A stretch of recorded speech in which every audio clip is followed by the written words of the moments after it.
Folks, in this video, I wanted to take some time to talk to you about some of the mistakes that I made when moving to Lisbon, Portugal. Haven't been in Lisbon that long. I moved June. For those of you who don't know my story, I moved June 2019. So I spent all of 2019 and 2020 was pretty much all COVID. So take that with you will. But if you're considering moving to Lisbon, or some of this may apply just moving out of the country in general, I definitely wanted to talk to you about the mistakes I made that I can reflect back on and this probably should have thought that through a little bit more before I left. The first thing and the most important thing I did not consider when moving from the U.S. to Lisbon, Portugal was the currency exchange. And I know that seems like duh, but I just really, it didn't even really cross my mind. So when I moved to Lisbon, it was $1.11 equaled €1. Currently, it's like $1.18, I think. And so that might not seem like a big old deal, but as you start to buy higher ticket items like rent, that can add a couple hundred extra dollars to your budget if you weren't preparing for that. And for some reason, I just did not consider that when it was time to move. So whether you're moving to Europe from the US or anywhere in the country, the exchange rate is a big deal. And I know better than that, but just with everything that I was doing in regards to move, I did not consider that the way that I should. So wherever you're going, at the time in which you're going to go, not right now, oh well, you can know, just go ahead and Google what the exchange rate is, and just, if you can and you want to get real technical, kind of look, you can actually put it on a chart and see where the exchange rate fluctuate, where it was last year. I wanted to put this video out because in the midst of COVID and things changing as far as the global economy and people losing their jobs and just globally things are getting kind of crazy. I really want people, if they're thinking about moving abroad, particularly US to Europe, really understand the exchange rate. And if you are considering retiring in Europe from the US to Europe, you really got to consider your inflation period in addition to how your retirement dollars will decrease in value once converted into euros. Granted, you can find various countries that have a lower cost of living, but that's another thing I'm going to talk to you about. So the cost of living in Lisbon, Portugal, and many of you have seen my first video, and I had a ton of comments of people telling me I should have moved here or I should have moved there, who all don't know me. So as I stated in the last video, I am from a city. I'm from Washington, D.C., so me staying in a city didn't necessarily bother me, particularly when I'm coming to a new country and did not know the language. That was the decision that I personally made. Also, I think what you have to consider, which I didn't know until I got to Lisbon, there are certain amenities you may be used to that you may continue to want to have. And if that is the case, you may end up paying more for your apartment than other apartments because certain things aren't standard just based on economies to scale. If you decide to go to a country, a country, for example, that doesn't have air conditioning, most of the houses don't have air conditioning. So that means if you decide that you want air conditioning in your home, if you're moving to a country that doesn't have it, you will probably have to pay more for a set apartment, okay?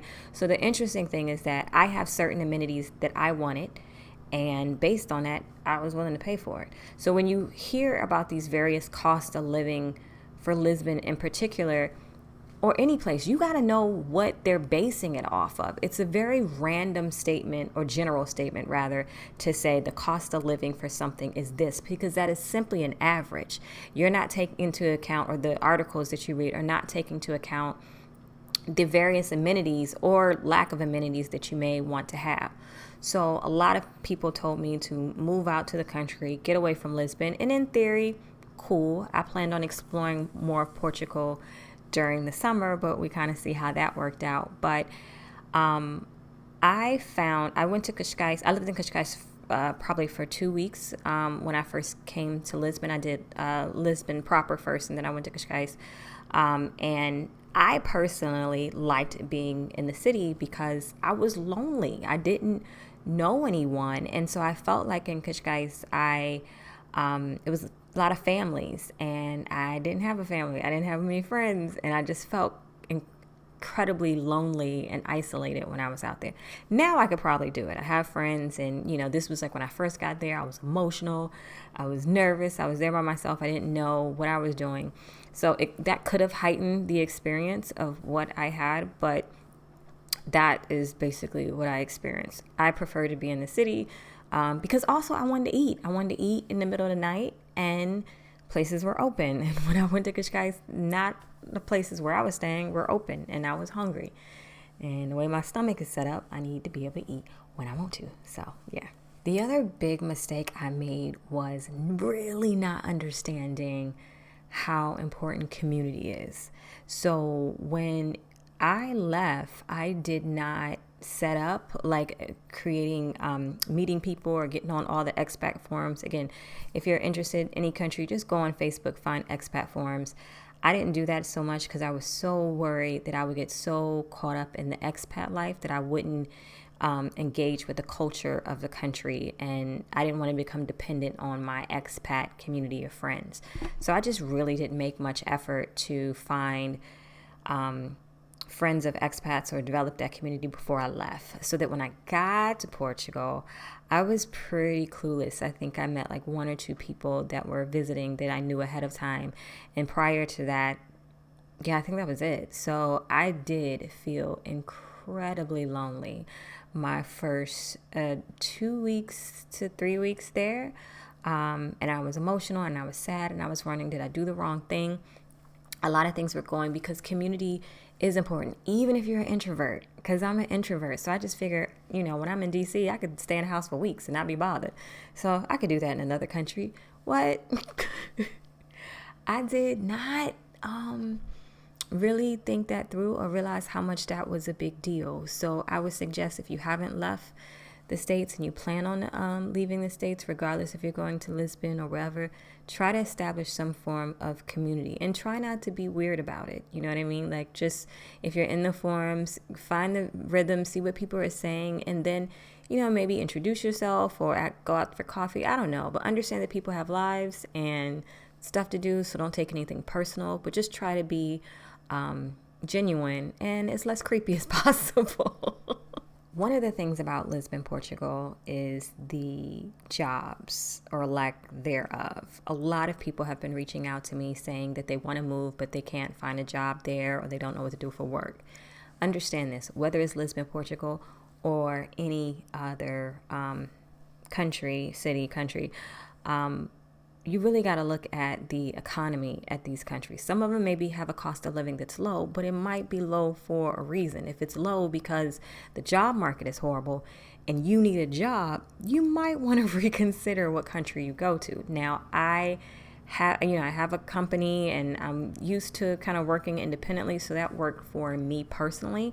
But if you need a job in Lisbon, Portugal is something you're looking into, you may have some issues, because the salaries of the jobs in Portugal are kind of low, and it's hard for people to maintain. So if you're retired, you're okay if you have income coming from somewhere else. But if you need a job, Lisbon is going to be a challenge if you need a job. I'm going to be perfectly honest with you. So I think I knew that when I moved, but with COVID, COVID just came out of nowhere. I'm be full transparency with you. Part of me gets nervous that I picked a country that if push came to shove, it'll be difficult for me to bring my business in the country, because the rates that I'm used to getting in the U.S. are not even close in Portugal. And not to mention the market is completely different. What I do in the U.S., probably nobody cares to, have it in Portugal. The market is just different. So kind of preparing, that makes me feel a little concerned. And again, most of y'all know that I day trade. So when I'm looking at just the obvious thing of what's getting ready to happen with the economics, just regular common sense of how many people were out of work, and that is going to turn into lower profits for all companies. Gross domestic product is going to go down, like just the obvious thing. Okay, so we're experiencing now, it's going to get progressively worse. And so again, I'm gonna be honest, I think about that. probably more so than most just because I trade.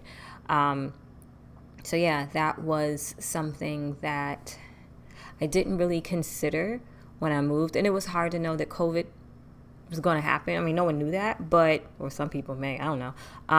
But I did know that a recession, a global recession was kind of coming. So one of the reasons why I left Washington, D.C. when I did. So there's that. If you are planning on coming to Lisbon, Portugal, and you do not have employment or don't have a job, you may want to reconsider your move.